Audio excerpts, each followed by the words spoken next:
Hello everybody from Plant Reviews UK. Today is the 29th of March and I'll talk now about one of my absolute favorite fragrant daffodils, that is the Narcissus Avalanche. This is quite an old variety. This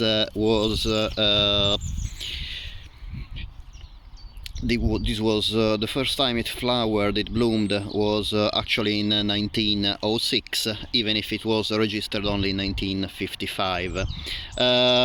Narcissus Avalanche is also known by two other names that are 17 Sisters or 17 Sisters in the South. I'm not too sure why the Sisters. The fact that it's called in the 17 Sisters in the South might be because this daffodil, that is a Tazetta daffodil in the group 8, was selected by T.M. Dorrien Smith, or T.M. Dorrien Smith, in the Isles of Scilly in the UK. And the Isles of Scilly are actually the westernmost and southernmost, I think southernmost as well, area of the United Kingdom. The Avalanche is a selection of the Grand Monarque, that is another beautifully fragrant Tazetta daffodil. The Avalanche produces about 10 flowers per stem. Unfortunately, out of 5 bulbs I have in this spot, only 2 bloomed, and I have 2 aborted flower stems, unfortunately. However, I'm very pleased to have at least 2 flower stems that produced blooms. The blooms are quite small. They are about, I would say, 3 to 4 centimeters. I would say probably 3.5 centimeters in diameter, and the tepals are pure white, while the corona is very bright yellow with the orange stamens. So the flower is already very nice aesthetically, as you can see, and the flowers, as you can see, has borne in a multitude of flowers. I have on this stem 9 flowers, and in this one I have 1, 2, 3, 4, 5, 6, 7 flowers. So pretty much an average number of flowers for Avalanche. What really I love of this daffodil is a very strong fragrance. It's a fruity fragrance that so it's not only sweet like the Tazetta, but I think it there's added some notes, I believe, because really to my nose some notes of apricot and peach. It's very fruity. Reminds me the smell, the fragrance of the peach juice or the apricot juice that I was drinking when I was a kid. Actually, I didn't drink much apricot juice or peach juice afterwards. Maybe I should start again to, well, probably now, because it reminds me of the fragrance of this beautiful Tazetta daffodil.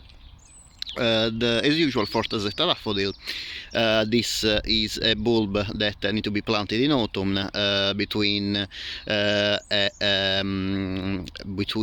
10 centimeters, I would say 10 centimeters deep and 10 centimeters apart, even if obviously in a pot I had to pack the bulbs a little bit tighter, as you can see.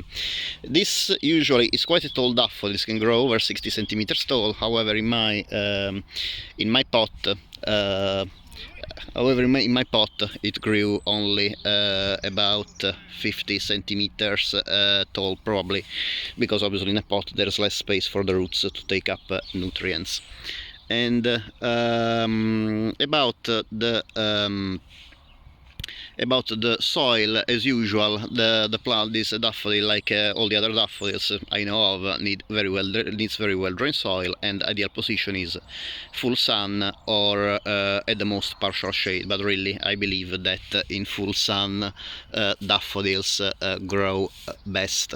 After the blooms fade, the leaves will continue to be green for some more weeks until late spring or or early summer when the leaves die down and the bulbs don't go dormant. So in this case, you can either lift the bulb, like for example from a pot if you're cultivating a pot and planting them in the garden, or the other way around, if you want to lift them from the garden and you plant them in a pot.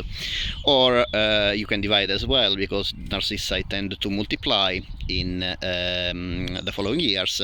However, it's very important to keep the bulbs as dry as possible. So if they're in a pot, do not water them at all, and put in a cool, dry place during summer. If they are in the garden, it is even more important that you place the bulbs in very well drained soil, because probably in this case the bulbs will be close to plants that need to be watered during summer. So you have to be careful to avoid rotting, to which the bulbs of daffodils are quite susceptible, especially during dormancy if the ground is very wet.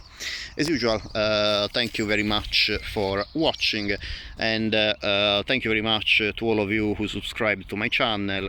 Today I reached 500, I passed the 500 subscribers. At the moment I'm at 501, still halfway to go to the minimum of 1000 subscribers that YouTube sets as a threshold to start obviously promoting and helping the